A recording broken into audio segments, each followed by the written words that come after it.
जो हम लोग का जो क्लास जो चल रहा है, इस हम लोग work power and energy chapter हम लोग स्टार्ट किए हैं। उसमें हम लोग का थ्योरी चल रहा था।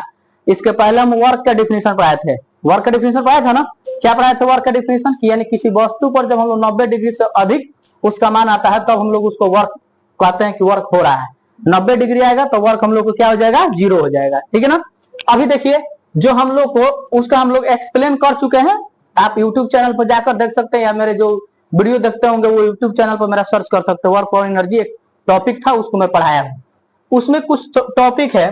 देखिए फोर्स के नेचर के आधार पर वर्क दो प्रकार के होता है। एक में बताया था कांस्टेंट फोर्स के कारण वर्क डन, और दूसरा बताया था वेरिएबल फोर्स के कारण वर्क डन, जबकि अभी दूसरा मैं नहीं बताया हूं। तो कांस्टेंट वर्क के कारण फोर्स डन जो हम लोग पढ़ाए थे उसका फॉर्मूला में क्या लिखवाए थे कि W = FS cos थीटा बताए थे। अगर थीटा का मान नहीं दिया था तो थीटा का मान हम लोग क्या लेंगे?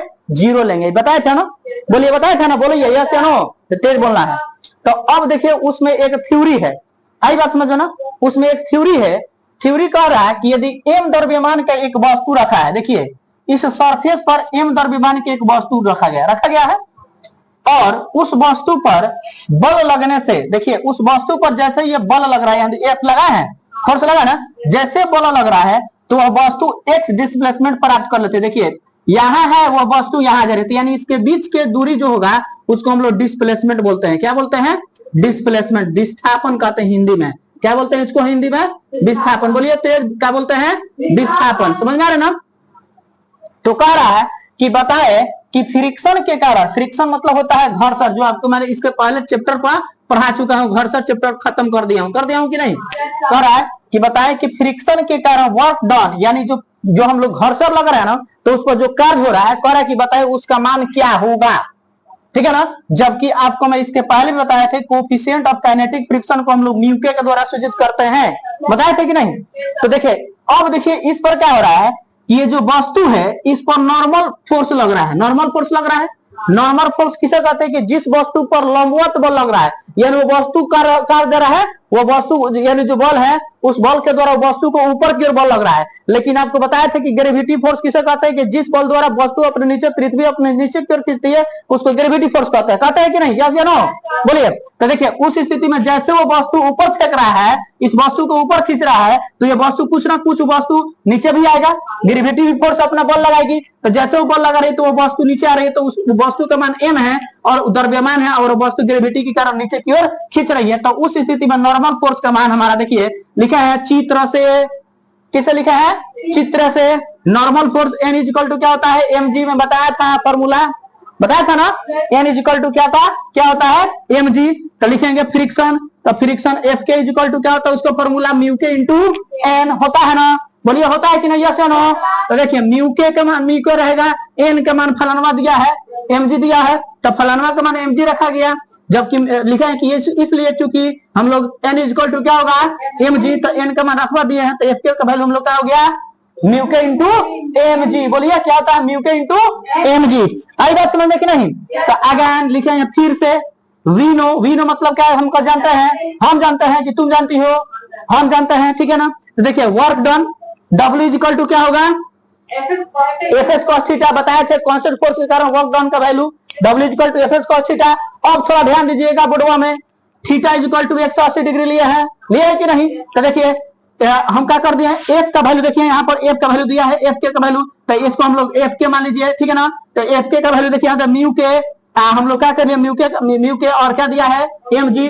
और एस मतलब उसका दूरी, ऐसे समझो ना, उसका दूरी। तो दूरी हमारा क्या है?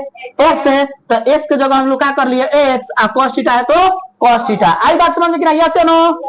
हाँ तो तेज बोलो। तो म्यू के mg x cos थीटा, तो थीटा का वैल्यू देखिए यहाँ दे दिया है 180 डिग्री, तो थीटवा का जगह क्या रख दिया है? 180 डिग्री। आया कि नहीं समझ में? थीटवा की थीटवा W = क्या है? म्यू के इंटू mg x, और 100 cos 180 का वैल्यू -1 होता है। कितना होता है? -1 होता है कि नहीं? देखो मैथ का तो टीचर नहीं, कहीं गलती हुआ तो बताना। ठीक है। तो म्यू के = क्या हो जाएगा? हाँ ये हम लोग का हो गया -1 वैल्यू, यानी 180 डिग्री का मान कर दिया -1, और -1 में सबसे गुना करेंगे तो माइनस हुआ, तो म्यू के इंटू mg इंटू x, लिखेंगे यह फ्रिक्शन के कारण वर्क डन का व्यंजक है कि नहीं? बोलो यस या नो? बात समझ में आ गया ना? 11th का टॉपिक थ्योरी, देखो मजेदार थ्योरी एकदम जबरदस्त। अब कहता है कि बबुआ आओ, क्या कहता है कि एक कहता है आओ, कहता है बबुआ कि चलिए एक हम लोग इस पर न्यूमेरिकल पढ़ते हैं, ठीक है ना? कहता है, क्या कहता है? तो कहता है क्वेश्चन नंबर 1, ठीक है ना? हम लोग क्वेश्चन नंबर 1 पढ़ते हैं। कह रहा है कि यदि 5 kg का एक वस्तु है, जिस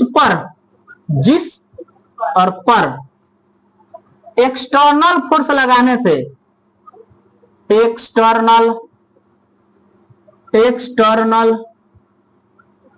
फोर्स लगाने से 5 सेंटीमीटर डिस्प्लेस्ड हो रही है,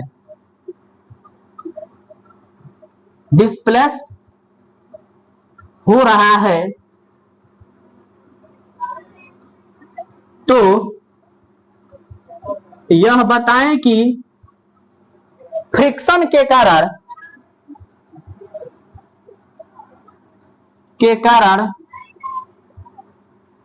वर्क डन का मान क्या होगा? आई बात समझ में ना? जबकि क्या बने? जबकि का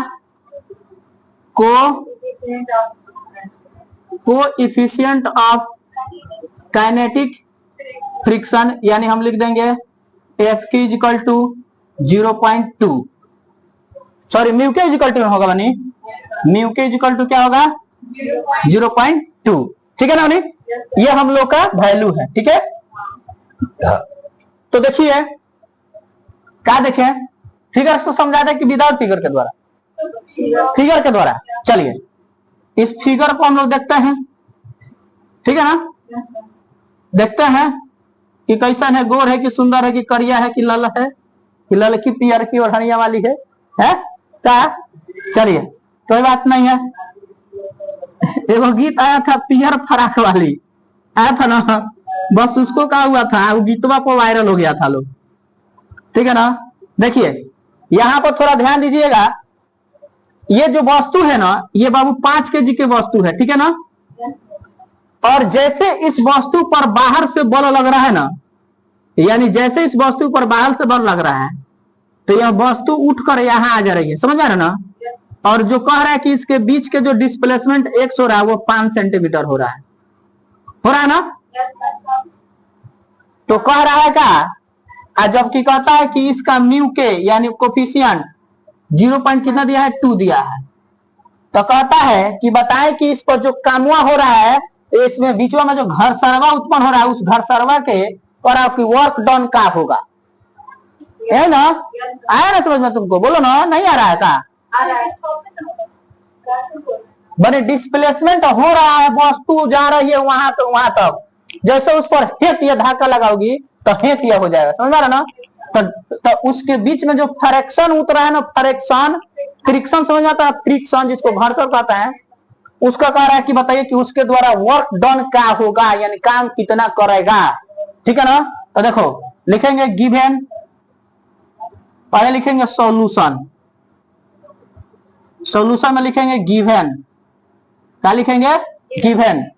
देखिए ये वस्तु का मान हम लोग को ये मान लेते हैं m द्रव्यमान, तो m इक्वल टू कितना हो जाएगा? 5 kg होगा, बोलो यस या नो? और म्यू के का वैल्यू हम लोग को दे दिया है 0 कितना दिया है? 2, क्योंकि इस फार्मूला में देखिए म्यू के सटल है ना? और x का जो वैल्यू दिया है बनी वो 5 सेंटीमीटर दिया है। कितना सेंटीमीटर दिया है? 5 सेंटीमीटर दिया ना? तो आपको मैं बताता हूं कि जैसे सेंटीमीटर देगा वैसे उसको मीटर में चेंज कर देना है, convert into centimetre into metre. आई बात समझ में ना? तो देखिए x का वैल्यू ये 5 × 10⁻² मीटर हो जाएगा, क्योंकि 1 सेंटीमीटर बराबर होता है 10⁻² मीटर। यानी हम लोग को x का ओरिजिनल वैल्यू कितना हो गया। तो कह रहा है ना कि बताइए कि इसके कारण जो वर्क डन होगा वो W का मान क्या होगा। देखिए यहाँ दिया है ना, तो कहेंगे क्या कहेंगे, कहता लइकवा क्या कहता, वी नो कि काइनेटिक फ्रैक्शन के कारण work done W is equal to क्या होगा, माइनस हम लोग को क्या होगा बबुआ, क्या होगा रे बबुआ, म्यू के क्या हो जाएगा बनी mg इंटू एक्स। तो देखिए म्यू के का वैल्यू यहाँ दे दिया है पॉइंट, माइनस लिख देंगे 0.2 इंटू एम का वैल्यू दे दिया 5 इंटू जी का वैल्यू दे दिया 10 के पावर -2 इंटू, हाँ बनी एक देखिए थोड़ा ध्यान दीजिएगा, एम का ये वैल्यू है, एम का वैल्यू मैंने बाबू 5 दिया, गड़बड़ हो रहा है ना। यहाँ पर एम का वैल्यू कितना दिया है 5, और आपको मैं बताया था कि जी का वैल्यू होता है 9.8, लेकिन इसको हम मांगते हैं 10 मीटर प्रति सेकेंड स्क्वायर, ठीक है ना। तो जी का वैल्यू रख देंगे 10 इंटू एक्स का वैल्यू क्या होगा बनी, देखिए एक्स का वैल्यू 5 इंटू 10 के पावर कितना दिया है -2 दिया है ना। तो अब थोड़ा इसको हम लोग सॉल्व करते, जोड़ घटा बाटा है कि ना तुम लोग को, तो इतना से तुम लोग सॉल्व करके दिखा देगा लोग, चलो हम कर देते हैं, कहा टेंशन ले रही है लोग, टेंशन नहीं लेने, डोंट टेक टेंशन। 0.2 है, हटाओगे 10 हम लोग तो नीचे सटेगा 10, 1 पे एगो 0, 5 है, ठीक है ना, इंटू 10 पचे 50 हो जाएगा, ठीक है ना, 10 पचे 50, और ये दिया बनी हम लोग कितना दिया बनी, यहाँ कितना दिया रे बबनी 5 इंटू 10 के पर कितना दिया है -2, तो इसको हम लग देंगे 100 लिख देंगे, 5 बटा 100 लिख देंगे ना, बोलो सही बात है कि ना।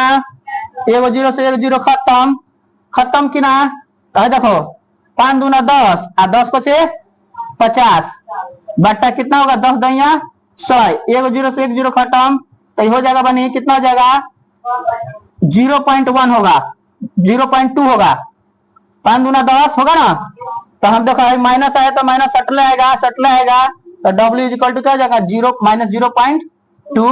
और वर्क का मान, वर्क का ऐसा यूनिट क्या होता है जूल। किसी को अगर कहीं से इसमें डाउट है, any doubt please ask question, no question, तो बिना सर वैसा बढ़ला ही बड़ा कि तारा लोग के कहियन कि कोनो डाउट ना रही, है कि ना, समझ में रहे, है ना, बोलो बबनी, है समझ, चलो कोई दिक्कत नहीं है। तो आज के लिए हम लोग जय हिंद जय